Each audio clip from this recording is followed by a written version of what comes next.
Welcome to Act 1, Scene 6, and Act 1, Scene 7. Um, they're both relatively short scenes, so we are going to do both of them in one video.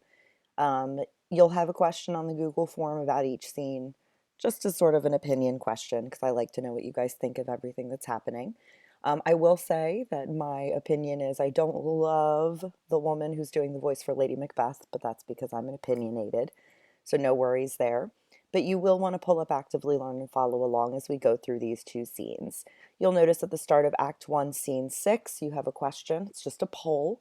Will Macbeth follow his wife's directions? That's your opinion, so there's no right or wrong answer. But remember, once you answer, if other students have also been answering, you should be able to see the poll results to see how many people agree or disagree with you.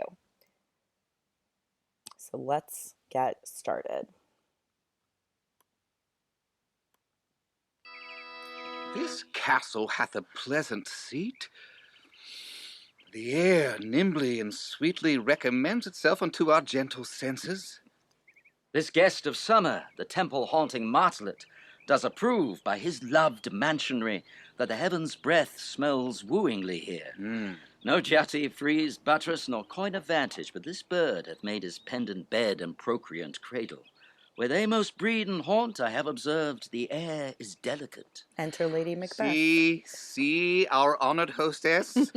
The love that follows us sometime is our trouble, which still we thank as love. Herein I teach you how you shall bid God yield us for your pains and thank us for your trouble.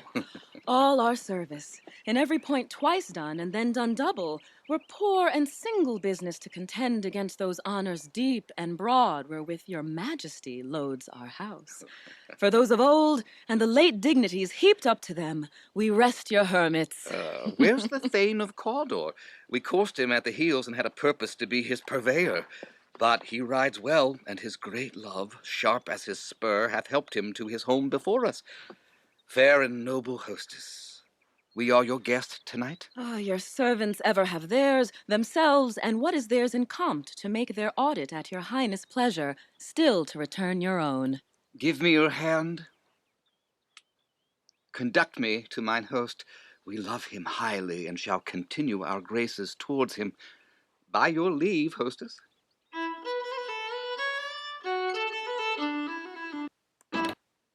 So for question 20, which statement offers the best characterization of Lady Macbeth? You've got that little extra help blurb because it's Shakespeare and I want you guys to kind of understand what's happening. Remember, she spent Act 1, Scene 5 plotting to kill King Duncan. And now that he's at the house, she is behaving like she is his subject. She's behaving kindly. So think about what that suggests about her character. Now, remember, I kind of brought this up in the other scene. Duncan is clearly not a good judge of character, considering he said about the previous Thane of Cawdor, the one that became a traitor and rebelled against him, he was a man in whom I put absolute trust.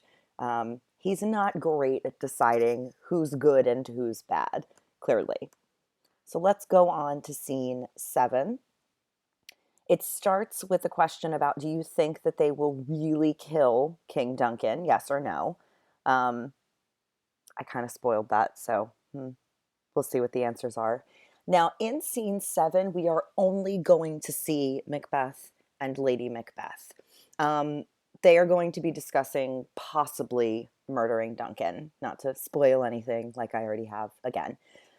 But Macbeth is conflicted. He's going to talk about how, Duncan has given him these great honors. Duncan has been nothing but a loyal and good king to him, and he has been nothing but a good and loyal warrior and servant back. But Lady Macbeth has a different perspective on all of this. And she's going to say some really interesting things to Macbeth in this scene. So I will probably pause it from time to time to explain what's going on. But this is going to be one of Macbeth's real first soliloquies. He will be alone on the stage delivering this. So this is his internal thoughts. This is what he is thinking about, what's bothering him, what's on his mind right now.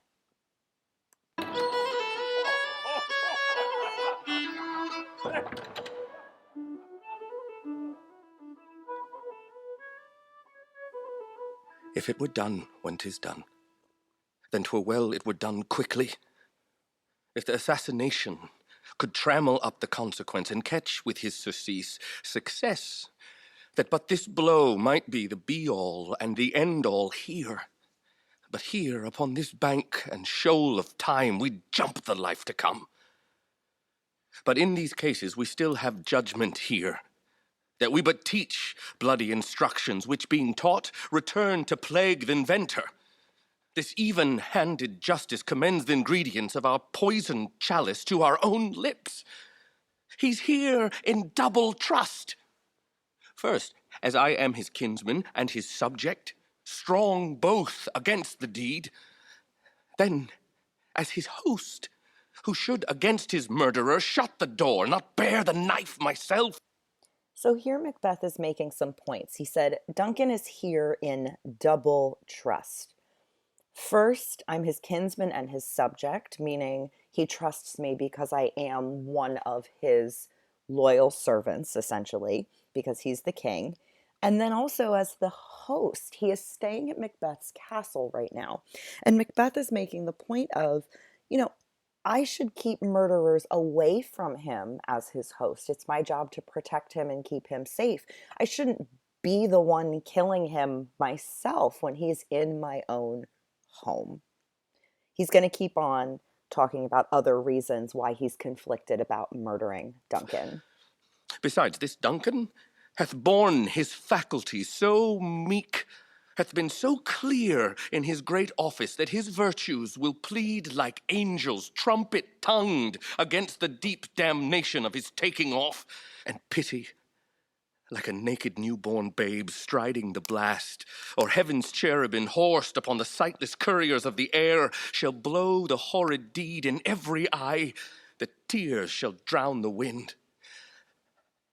I have no spur to prick the sides of my intent, but only vaulting ambition, which o'erleaps itself and falls on others.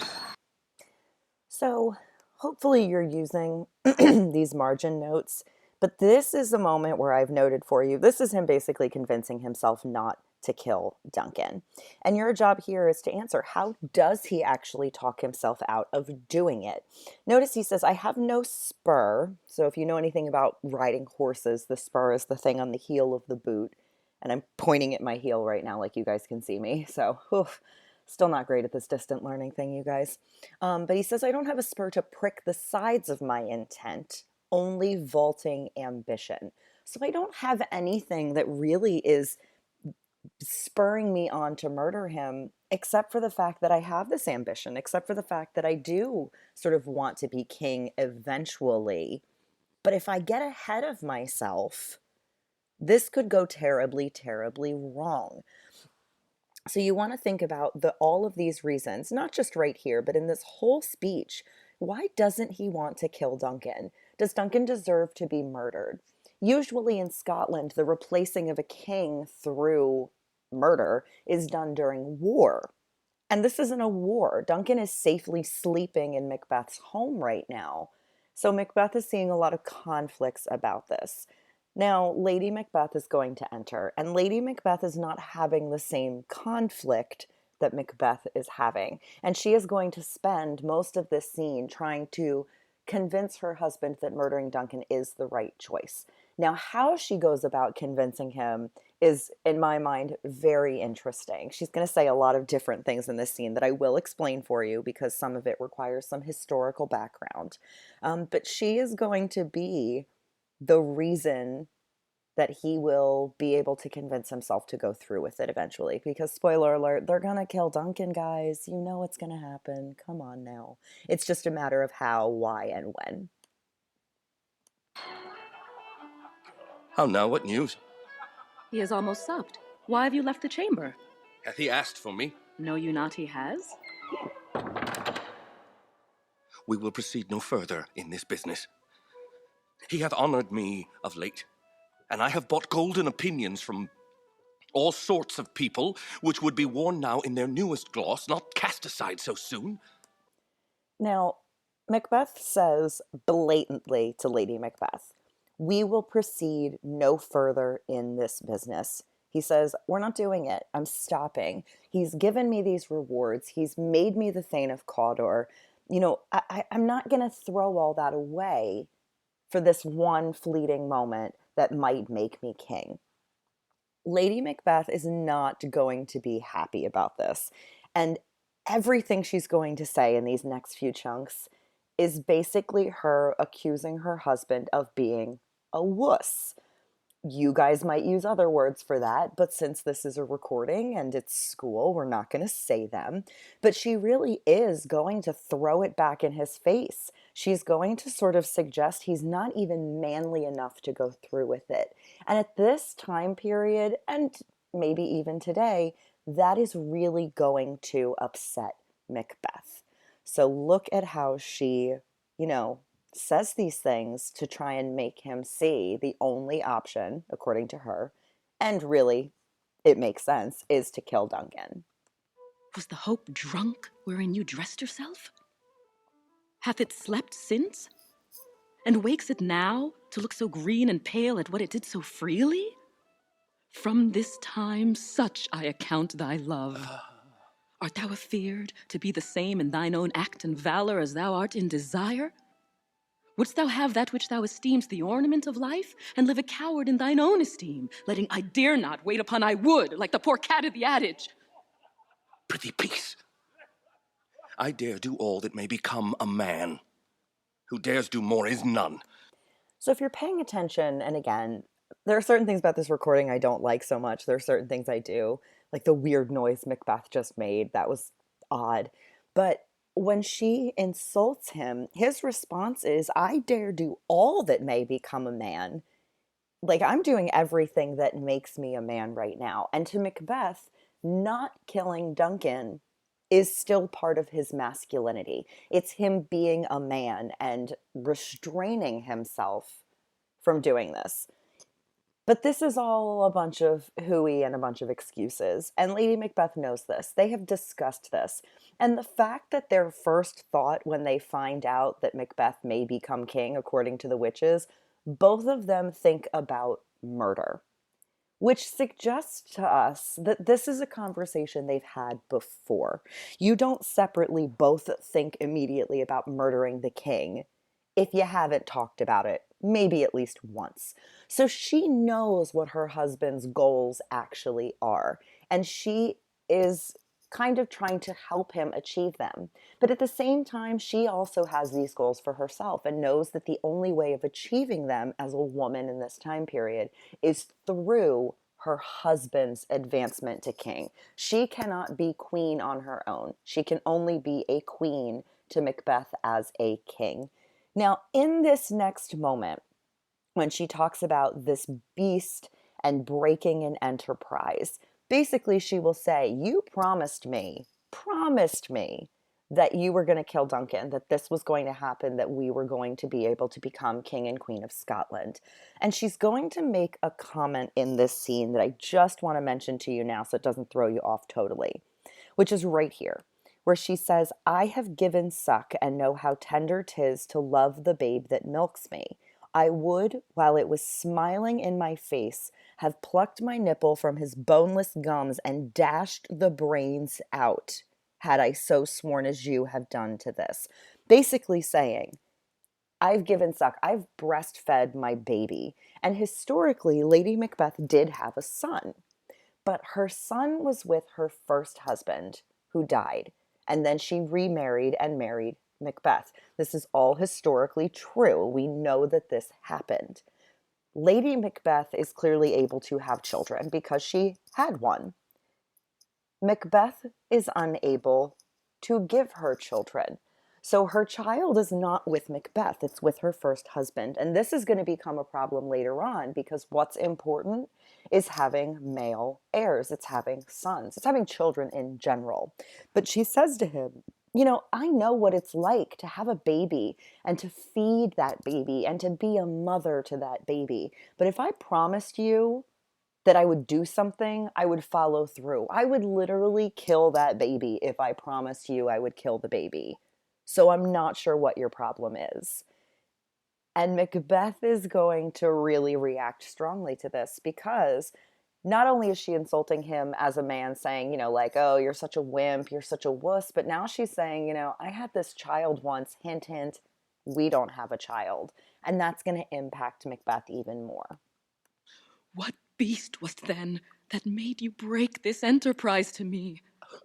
When you durst do it, then you were a man. And to be more than what you were, you would be so much more the man. Nor time nor place did then adhere, and yet you would make both. They have made themselves, and that their fitness now does unmake you. I have given suck, and know how tender 'tis to love the babe that milks me. I would, while it was smiling in my face, have plucked my nipple from his boneless gums and dashed the brains out, had I so sworn as you have done to this. If we should fail... We fail? But screw your courage to the sticking place and will not fail.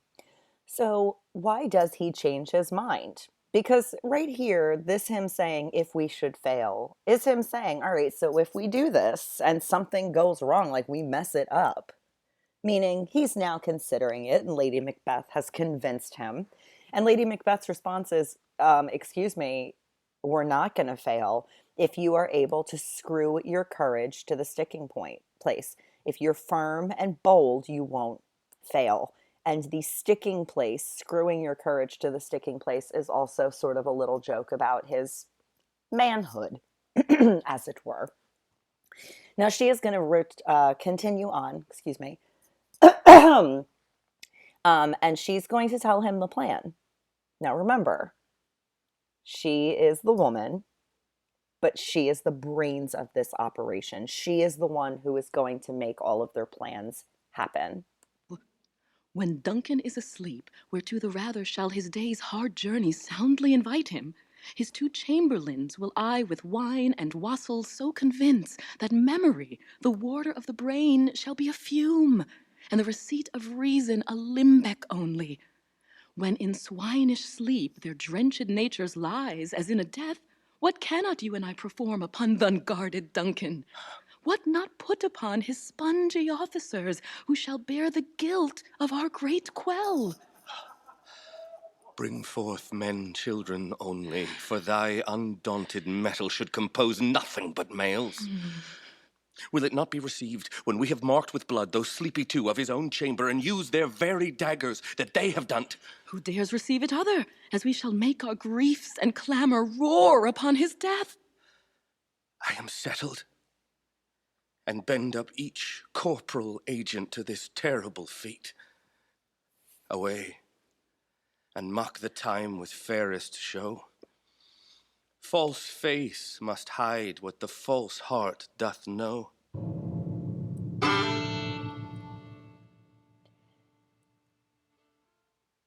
Now, a lot of people make comments about how, oh, Romeo and Juliet, they fall in love in like 10 seconds and then they kill themselves. Like, it's so fast. It happens within 1 week. Macbeth goes from no murder to yes murder in one scene. And all Lady Macbeth does is insult him as a man. And he's like, all right, you know what? I'm ready. Let's do it. He starts this scene being so insistent that they will not murder Duncan. He does an entire soliloquy of reasons why they shouldn't murder Duncan. Lady Macbeth shows up. He does another speech about all the reasons they shouldn't murder Duncan. Lady Macbeth goes, you're not even a man. I would do it. And he goes, okay, all right, you've convinced me. I'm settled. Let's do it.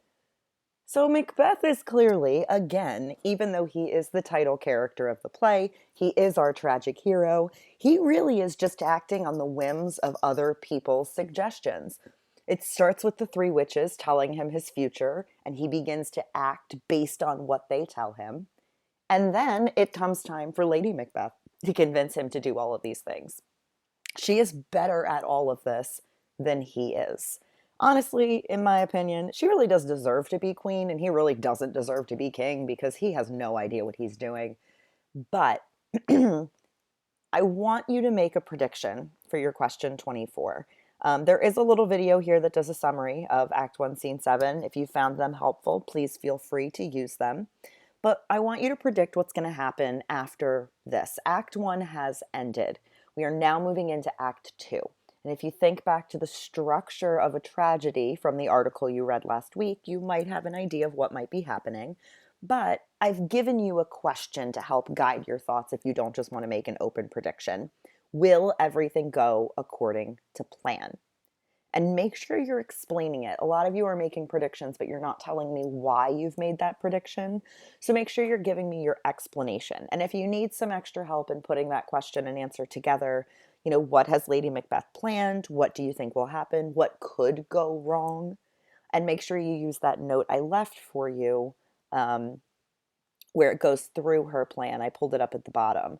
But if you're unsure of what her plan is, if you click on this right here in green, it will give you a little bit of an explanation if the Shakespearean language was giving you trouble. So hopefully that cleared some things up for you. Hopefully you're picking up on the fact that Macbeth is just so stupid.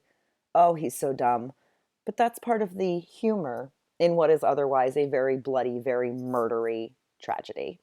Now, remember, for your prediction, we still have 4 acts to get through: 2, 3, 4, and 5. So if you think everything is going to go wrong right now, the play might end. So try and think a little more creatively about what problems we might have moving forward that would still allow us to have a full 5-act tragedy. All right? Have a happy Wednesday. I don't even know what day it is anymore, you guys. Oof. Miss you.